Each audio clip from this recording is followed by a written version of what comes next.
Today I am going to teach you about the polar array command in AutoCAD. A polar array is defined as the arrangement of copies of an object in a circular form.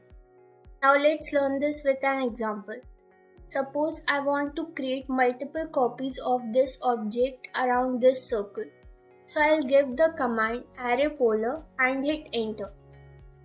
And then I'll select this object and press enter.